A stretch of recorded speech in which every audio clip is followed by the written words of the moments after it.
spek kita Pak. Kita punya produk yang speknya adalah 10 plus minus 3. Berarti kan target saya itu sebenarnya 10 kan Pak? Ya. 10. Kemudian paling kecilnya harusnya 7, paling besarnya maksimal 13. Nah, pada saat kita memproduksi sesuatu itu, ya, suatu komponen tersebut, pasti kita akan upayakan dia di angka berapa Pak? 10 kan Pak ya? Kita akan upayakan dia di 10. Kalau organisasi itu misalnya mau cost down, ini misalnya menggunakan elemen metal gitu ya, oh bahan steel lagi mahal nih. Kalau misalnya spek saya 7-13, saya usahakan di 7. Ya kan? Lebih irit kan? Jadi 3 mili misalnya, lumayan kan? Nah, tapi kalau misalnya customer itu minta harus di 10, idealnya, berarti maksimal yang kita inginkan selalu targetnya adalah 10. Pada saat kita menyasar angka 10 ini, apakah selalu di 10 Pak? Enggak ya? Kita targetnya memang 10 Pak. Ya, kadang konsisten, kadang begini. Oh, kadang ada begini, kadang ada begini, kadang begini, begini. Ya kan? Ini sambil jalan nih Pak. Sambil kita berproduksi Pak. Lama-lama dia akan membentuk suatu pola Pak. Ini pasti Pak. Lama-lama dia akan membentuk suatu pola. Polanya seperti apa? Kurva normal tersebut. Namanya Pak kurva? Bisa juga ya, kurva Z ya. Dia lama-lama dia akan membentuk seperti ini. Apakah nilai ini selalu sama dengan 10? Nilai tengahnya belum tentu kan. Bisa jadi dia di sini. Nah, ini kurva normal dari proses kita Pak. Ini coba dilihat perhatikan seperti ini Pak. Ini misalnya ini 10,3. Ini apa Pak? 10,3 ini apanya? Rata-ratanya, minnya ya. Jadi ini lambangnya adalah bar. Kalau ini Pak, 10 ini apanya? Target ya. Lambangnya T Pak. Belum tentu sama. Terus kemudian proses kita kan dia ada variasinya nih Pak. Sambil dia bervariasi, kalau dia ada variasi, ukuran variasi apa Pak? Apa Pak? Standar deviasi. Oke. Standar deviasi kan logonya begini, simbolnya begini ya. Nah, kalau misalnya standar deviasi, kalau kita menggambar grafik, umumnya Pak ya, orang menggambarkan itu plus minus 3 sigma Pak. Boleh nggak Pak, saya gambar kurva normal, misalnya begini Pak, begini. Saya gambar kurva normal begini Pak.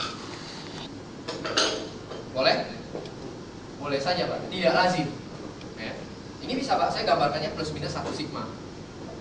Cuma orang aneh aja kan, ini gimana sih ini posisinya nggak wajar ya. Boleh nggak Pak, saya gambarnya begini Pak. Nah, ini satu saya gambar. Boleh nggak? Boleh saja, kurva normal juga kan. Garis ini Pak, nggak bakal menyentuh garis ini kan. Nah, ini plus minus 10 sigma saya gambarkan ya Pak. Tapi juga tidak lazim ya. Lazimnya orang menggambarnya adalah plus minus 3 sigma. Ini ada statistiknya Pak, kenapa begitu? Karena dengan dia mengukur plus minus 3 sigma, sebenarnya dia sudah mengcover 99,73% data.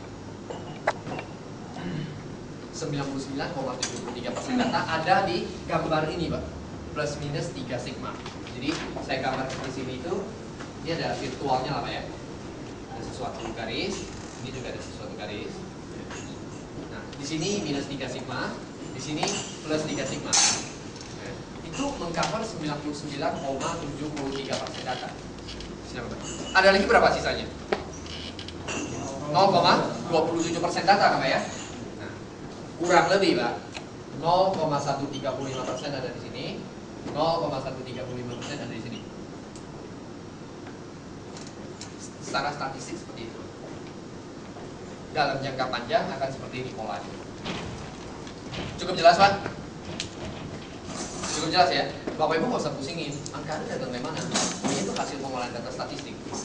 Itu benar Pak, saya nggak bohong. Jadi pasti seperti itu. Bukan oh ini kata premisis nih, bukan ya? Jadi seperti itu. Terus kemudian, jadi di dalam sini sudah ada 99,73% data. Nah, di istilah statistical process control ini kita akan sebut sebagai LNTL Pak. LNTL di sini kita sebut sebagai UNTL. Lower, ya ini ya, LNTL ini adalah lower natural tolerance limit. Nah, itu istilahnya Pak. Kalau yang ini berarti upper natural tolerance limit. Jadi artinya secara natural, secara data, secara apa istilahnya ya, wajarnya dalam jangka waktu panjang ini ya Pak ya, kalau kita ambil data, ada batasnya itu seperti ini. Nah, kalau saya mengilustrasikan bahwa standar deviasi saya adalah 0,9 misalnya ya, ini Pak, standar deviasi saya 0,9. Ini anggap aja milimeter ya, milimeter. Artinya Pak, kalau dilihat dari grafik ini, secara alamiah, kalau 10,3 plus minus, tadi ini kan 3 ya Pak ya, 3 standar deviasi berarti plus minus berapa? 2,7 ya. Iya kan? Ini berarti antara berapa sampai berapa? 7,6 sampai dengan 13 ya. 99,73% dari produksi saya, partnya itu ukurannya antara ini ini. Jadi 99,73% produksi saya akan ada di sini. Ada nggak yang di luar ini? Spesifikasinya kan 7 sampai 13. Berarti masuk matching nggak Pak? Masih masuk ya Pak ya? Spek saya kan 7 sampai 13. Masih masuk kan? Ada nggak kemungkinan defect yang di luar itu? Ada Pak? 0,135% itu. 0,27% itu. Antara ada yang di atas atau yang di bawah. Nah, ini secara natural Pak. Seperti itu. Jadi kita harus memahami. Jadi variasi itu bukan sesuatu yang salah gitu. Intinya variasi itu harus dipahami. Dan kemudian sampai batas tertentu itu masih wajar, masih oke gitu Pak. Kalau seperti ini menurut saya sih masih oke. Ya kan? Nah, tergantung seberapa kritikal proses kita Pak. Kan misalnya ada sekarang ada istilah yang Six Sigma itu Pak. Nah, konsepnya dari sini juga Pak. Kalau proses yang Six Sigma yang seperti ini, itu kondisinya ini paling sekitar 3 Sigma Pak. Yang namanya Six Sigma ini akan begini Pak. Itu Six Sigma Pak. Artinya Pak, kalau saya seperti ini, peluang defect saya lebih kecil atau lebih besar Pak? Kalau misalnya yang hitam lebih kecil nggak Pak ya? Karena data yang di sini tentu di sedikit, apalagi di sini. Berbeda dengan yang biru ini Pak. Peluang saya untuk melebar di sini kan lebih tinggi. Nah, konsep Six Sigma itu dari sana. Nah, kebayang di sini Pak? Yang namanya specification limit itu yang di sini Pak, yang diminta oleh customer. Ini yang disebut sebagai LSL. Ini USL 7 dan 13 ini. Oke. Nah, kontrol limit yang mana? Nah, nggak ada hubungannya Pak di sini Pak. Kontrol limit itu adalah data masing-masing ini dibuat kontrol limitnya. Tetapi kalau polanya seperti ini, umumnya kontrol limitnya nggak jauh-jauh dari sini. Oke, kontrol limitnya nggak jauh-jauh dari sini. Nah, sebenarnya ini dari mana sih Pak? Titik-titik ini hasil dari individual data kita satu persatu.